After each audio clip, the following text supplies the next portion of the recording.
Man of Steel, Batman vs. Superman, and Zack Snyder's Justice League, the three movies that make up the SnyderVerse. And a lot of fans want to see the SnyderVerse restored, so today we're going to be asking the question, should Warner Brothers or Discovery restore the SnyderVerse in a new video of pros and cons?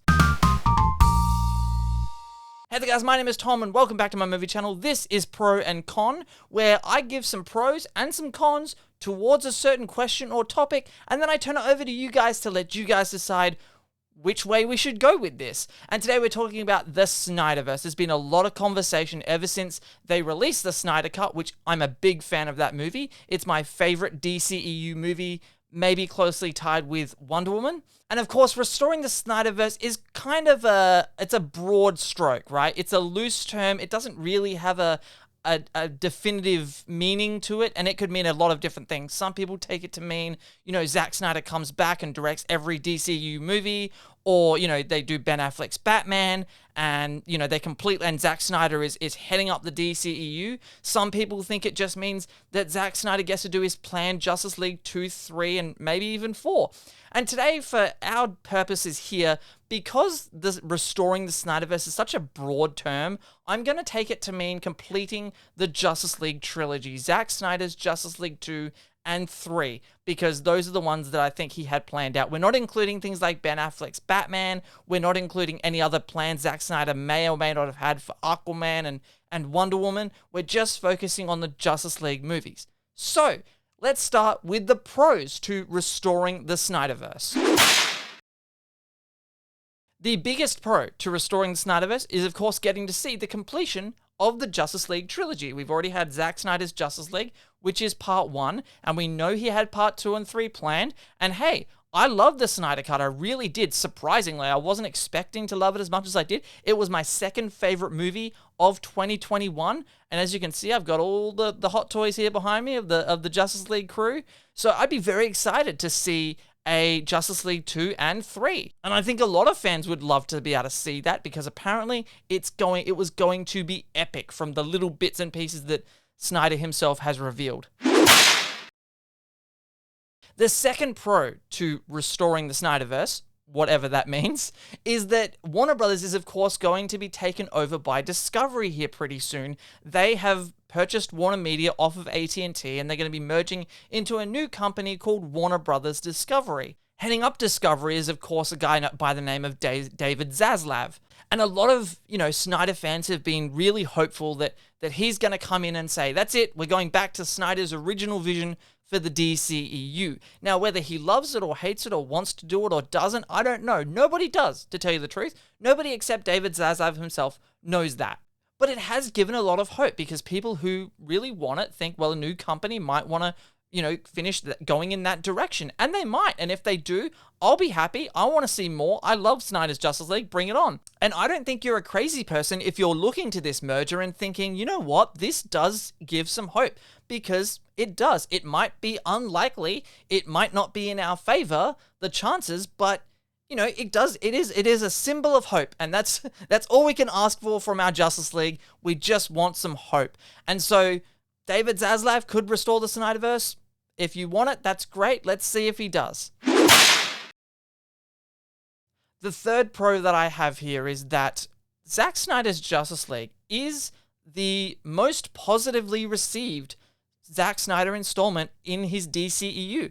Man of Steel and Batman vs. Superman were incredibly divisive among audiences and fans, and didn't do what Warner Brothers were hoping they would do financially. And so the Snyder Cut, even though it didn't have a theatrical run, except, a couple of fan screenings here and there, but it didn't really get its full, true theatrical run, because you can't put a 4-hour movie in cinemas. That's just not going to work.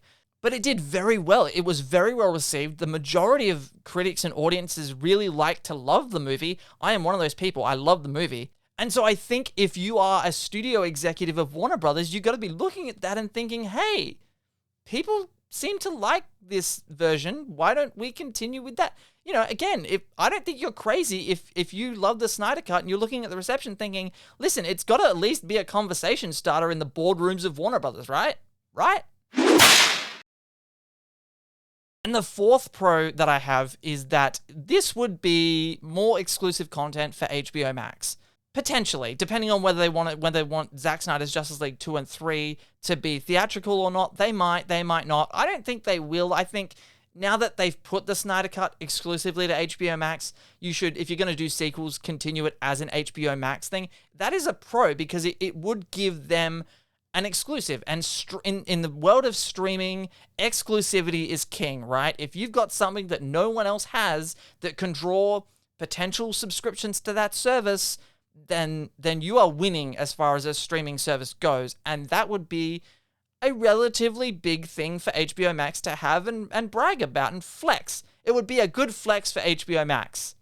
Okay, let's get into the cons. And before I start the cons, let me just say this. I know that when, there is an object of our fandom that is being discussed and anything negative towards that fandom comes up, people want to plug their ears and go, no, it's perfect. There is no cons to this. There's no downsides. There's nothing bad about this at all.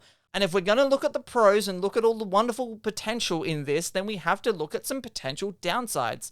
And so in the interest of being fair, here are some cons. The first con, and this might be one of the biggest ones, is the Ben Affleck and Ray Fisher issue. And Ben Affleck has been quite vocal as of late in saying that he's done as Batman. He's coming back in The Flash, which I'm very excited for, directed by Andy Muschietti, starring Ezra Miller, and he said that was a nice way to gracefully exit out of the DCU and out of being Batman, and they're bringing Michael Keaton back, which I'm also very excited about. So Ben Affleck seems like he's good. He's done his Batman. He's had enough. He's not interested in coming back. At least that's what I get from the things that he has said.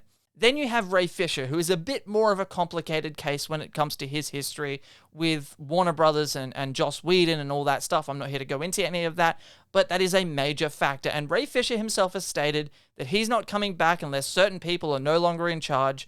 And so that's a complicated thing. Everyone, you can say, well, they should make this movie with these people, but if these people don't want to do it, then it's just not going to happen.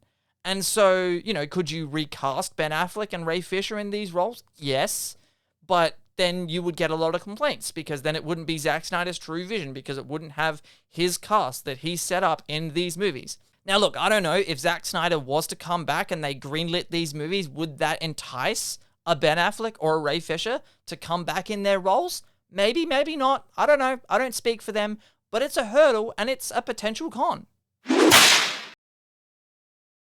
Con number 2 and number 3 go a little bit hand in hand. Because con number 2 is that you couldn't do these movies theatrically. You couldn't, and at least not the way that Zack Snyder would want to do them. Zack Snyder is a director who loves his longer form stories. He loves making longer movies. Batman vs. Superman's a long movie. Man of Steel might be his shortest movie. I'm not actually sure about that. But Man of Steel's a shorter movie, but Batman vs. Superman's a long one to the point that they released an extended version of that movie. You had, I believe Watchmen had an extended cut, and then you have Zack Snyder's Justice League, which is a 4-hour epic. And the reality is you can't put a 3.5, 4-hour movie in theaters because that just doesn't generate the box office. So if you were going to do these, and if you were going to do them the way that Zack Snyder, I think, would want to do them and do it his way, untethered from anything, any restrictions that a studio would put on him, then, which I think is also a little bit unreasonable, but if you were going to do it the way Zack Snyder would want to do it, I would think, you would have to make it a streaming exclusive, which could be a good thing, as I said before, for HBO Max, but it does mean that you wouldn't be generating that box office revenue that the studio needs to survive. Unless a miracle happened tomorrow and HBO Max woke up with 1 billion subscriptions to their service, which again is not going to happen. And that leads us into con number 3, which is, of course, the money it costs to make these movies. Everybody thinks that these studios, Warner Brothers, Disney, Paramount, Fox, whatever, everyone thinks these studios are just sitting on vast reserves of cash. They've got massive bank vaults filled with cash. They can reach into those vaults, pull out any amount of money at any given moment and make a movie just like that. That's not how it works. Every movie is its own business identity. Every movie is its own little, small business, if you will, they have to borrow money to make these movies, to make any movie. The studios have to borrow money and then they have to pay it back. And those movies generate interest on the money they spent on them. So when you make a movie that's exclusively for streaming, you have to be able to justify the expense. And with an HBO Max, spending the money they would need to make to do it properly would be upwards of $180 to $200 million to make a Justice League 2 and 3. It would just cost way too much money to justify making them to put them on that service. Now, some of you might be saying, hey, but Amazon, look at what Amazon's doing with their Lord of the Rings series. They're spending hundreds it's the most expensive TV show ever made. That's Amazon, and Amazon has all the money in the world. Like, Amazon and Apple could buy Warner Brothers and Disney 3 or 4 times over. Like, they have all the money in the world. Warner Brothers does not. It would be a little cost prohibitive to do these movies exclusively for streaming unless they really wanted to cheap out on it, and nobody really wants that. And the fourth and final con that I have is that no matter what Warner Brothers does, they're never going to make anybody happy. If we've learned anything from when they released the Snyder Cut, no matter what they do, they did a good thing releasing the Snyder Cut. They spent $70 million on that movie to finish it. They didn't have to, but the fan base screamed and yelled for 3 years, and eventually they, had a platform in HBO Max where they were able to do it. Even if they do Zack Snyder's Justice League 2 and 3, it's not going to stop some of the toxicity around the fandom. It's not going to make everyone happy. And that can be a deterrent. If you're Warner Brothers and you're sitting back and you're looking at some of the majority of the responses from the Snyder Cut, and a lot of people who love the movie, but were getting on Twitter and, going out and attacking Warner Brothers and attacking the executives there and saying, fuck you, we want more. And not just, there's a difference between wanting more of something and asking for more of something. But there's a difference between that and the way that people were going about it, which was, fuck you, Warner Brothers, now make this, and Warner Brothers this, and boycott that. And if you're Warner Brothers, you don't want any part of that anymore. And I think if you were to dip your toe back into the SnyderVerse waters, it would create more of that. And that's something that Warner Brothers, and especially Discovery, who's about to take over, I don't think they want part in any of that toxicity. Be very clear, I'm not saying that anybody who's a fan of the Snyder Cut was acting that way. I certainly wasn't, and I know a lot of you guys certainly weren't. I'm not blaming everybody, but there is a very vocal portion of the fan base doing that. That's unacceptable. And so I don't think Warner Brothers really wants anything to do with that anymore, and I think that they're just going to continue the way that they're going to go. But anyway, there's some pros and cons for restoring the SnyderVerse, and by that I mean making Zack Snyder's Justice League 2 and potentially 3 to finish off the Justice League trilogy by Zack Snyder. So guys, what do you guys think of my pros and my cons? If you guys can think of any more pros or cons, leave them down in the comments section below. Do you guys want to see the SnyderVerse restored? Don't just leave the hashtag. Give me a reason why. Why do you want to see it restored? Why would it be a good idea for them to do it? Why would it be a bad idea for them to do it? Let me hear you guys down in the comment section below. If you like this video, remember to hit that subscribe button and ring that notifications bell so you never miss out on my take on all things movies. My name is Tom, and I will see you guys next time.